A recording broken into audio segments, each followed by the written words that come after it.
I'm Natalia Lobach, and this is Change Course. Tastes like crow. Before I begin, a little aside and an apology. Actually, this whole episode is an apology. So, you know what? We're right on theme.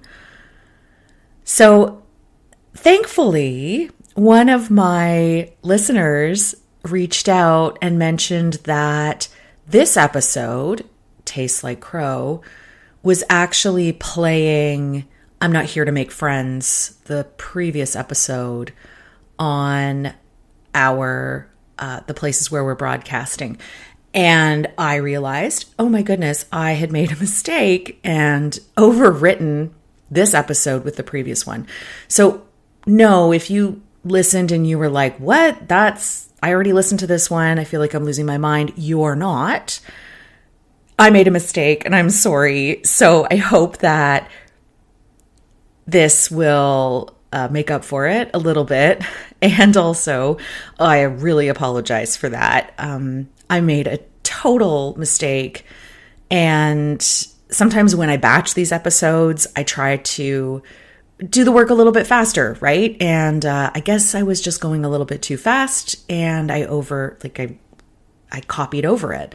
So I totally lost the original recording. So I'm actually going to re-record. This is a re-recording of the episode. And I hope that the original ethos and everything that I had hoped to communicate still makes it across to you in the best way possible. A friend reached out to me about one of the previous episodes, You're Gonna Need More Cupcakes, and mentioned that there was something that gave her a really negative response. When I used the word boomer in that episode to describe what was happening at this workplace around return to work and the expectations of the staff members to return to the office, I referred to this person as a boomer, and definitely in a more derogatory tone, in that sort of colloquial, okay, boomer type of stuff that's been happening in the zeitgeist. And I absolutely did refer to this person as a generational stereotype. My friend so eloquently pointed out to me that it's not really about age. And honestly, it struck her as something that was extremely negative. And if we're going to start stereotyping people, there are all sorts of negative stereotypes that we can use. And I'm not going to go into them here. I mean, you know what some of them are. And is that really productive and is that really helpful? She challenged me on this approach. And she said, you know what? I felt like you could be saying something, that person was just being like a woman, or that person was just being like fill it in with whatever stereotype you want to put in. And her negative reaction was very visceral, and I'm glad that she shared it with me because she was right. So truth is, I'm very proud of who I am. I'm a Gen X, and we could talk about the different generations and the generational attributes and maybe some of those generational stereotypes too. But let's not do the math on how old I am, because that will get a little bit embarrassing. So let's not do that. But if you're approaching the world and stratifying everything by age, then eventually your turn comes around that you're going to be the punchline, right? So I apologize. That was not the right thing to do. It was not the right thing to say. And I'm glad that someone called me out on it. It's something that I won't do going forward. I'm going to change my approach around that. And I thank her for that, because it goes against the ethos of my methodology and against the ethos of connected change and what I want to build, which is that I want people to connect. I want people to build relationships. I want people to harness the power of those relationships in order to make change happen. And if we are constantly stratifying and excluding and categorizing and saying, you're like this because you're this age, or you're like that, then we're not building connection, we're building separation. And I found this very interesting as I was pondering this. And the same week that my friend called me out, I had a very similar experience happen to me. And of course, I'm Gen X, right? Like, we're the cool generation. I'm like, guys, we're amazing. And of course, I'm deep into this field of change that is so important to me. So another friend of mine of similar vintage, I'll put it that way, sent me a video of Simon Sinek talking about one of the most amazing transformation initiatives that he had ever led. And this other friend of mine sent the note with the video saying, like, haha, did you ever think we would be classified as old? And I'm like, oh my goodness sakes, like, I'm not old. What the heck are you talking about? Now, as an aside, this video has the most useful and the most salient description of the tipping point and change champions and how you build momentum and how you build attraction to your change effort that I have ever encountered.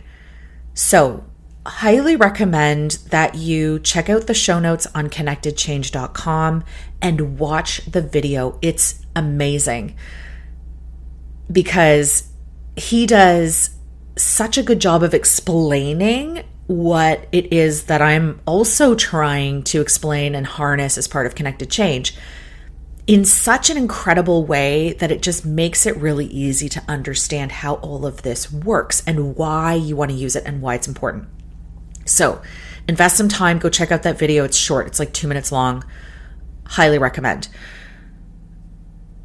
The main part of the video was, though, that in terms of how Simon was talking about who he was going to include, he was saying, okay, he used an age. He used a birth year cutoff as who he was going to allow to be in this program. And I was like, what? Since when did the 80s become the cutoff year? And of course, if I was, putting myself into the scenario, if I was part of this organization, of course I would want to be in the room. Come on, I'm like a change person. This is what I do. But the point was that, at some point, it comes along, it's your turn to be old. It's your turn to be the punchline. So I found this quite timely and interesting that these two experiences came in the same week. And I wanted to close off with talking about what can we do instead. And the truth of the matter is, what my friend, the one who called me out, she impressed upon me was that it's really about mindset. And she gave me an illustration of what's going on in her workplace. And she said that some of the biggest opponents to work from home are actually younger. And it's around the mindset and around thinking about how we work and how we interact and what the possibilities are. And so you can't really categorize an approach or a mindset by age. You have to look at what is actually happening and what the people are actually saying. This goes along with some of the stakeholder approaches that I'll talk about on later episodes. So if you're looking at breaking down stakeholders by position or type or whatever, you can often have age as a compounding variable in that. For example, if you're looking at senior management, yeah, of course, 95% of senior management are going to be of a certain age category, right? Frontline workers, because they're entry level, going to be a certain age category, right? One of the other approaches that I'll talk about in a later episode is looking at a persona approach. So you look at the characteristics of an individual and you create a persona around that. So you can really have multiple people that would come into that across different variables, across different stratifications and categorizations, because they think or behave or act like the persona. This is a little bit more interesting and sometimes can be a more inclusive way of looking at stakeholders. The point is that at the end of the day, it's about mindset. And certainly I felt that when Simon Sinek, inadvertently attacked my ability to be open to change just based upon my age. Given that this is what I've dedicated my career to, I found that interesting because, of course, an arbitrary cutoff is going to exclude people who are innovative and interested in change. You're going to miss out on opportunities for incredible sponsorship and support from people who have incredible amounts of power and influence in your organization if you just cut it off by how old they are. And it's really about looking for the people who have that mindset, that curiosity, that growth mindset. We've talked a little bit about Carol Dweck's work around mindset. It's a really good place to start. When you are implementing and looking at change in an organization, what kind of people are attracted to what the change offers? Who is open and interested in it just because of the virtue of the subject matter? Not because they're going to gain something from it, not because it's a power play, but just because, they see the possibilities, they see the opportunities, and they're excited about that. That's how we need to be approaching change. That's how we need to be looking at our stakeholders. So a big thank you to the friend of mine who called me out. I really appreciate it. And I am sorry for my derogatory use of boomer. Won't be doing that anymore. We won't be doing that going forward. And I'm glad I had the opportunity to check myself. Because honestly, and I'll be very vulnerable here, my frustration, personal frustration in my personal life with a few people of that age category, I'll put it very kindly, was grating on me. It was really, I was having some specific frustrations with individuals who I would classify in this age group. And I let that frustration show up here with you. And that is not appropriate. So it also challenged me to look at how I was approaching that frustration. And was I just writing it off as an age thing? Like, you're too old to care about this, or it's not a nice thing to confront within yourself that you're stereotyping somebody just because of how old they are. So thank you for listening, and I hope that this resonates with you. And also, I'm not going to be using punchlines like that anymore. It's not funny, it's not fair, and it's not inclusive. And I'll use the approach going forward of talking about mindset, because that's really what Connected Change is all about. And that's really what I want to bring to you as this incredibly useful and amazing tool that can make change incredibly impactful and sustainable within communities and organizations, more than what so many of the other approaches have to offer. This is really different, and it's amazing because we look at inclusivity as our baseline.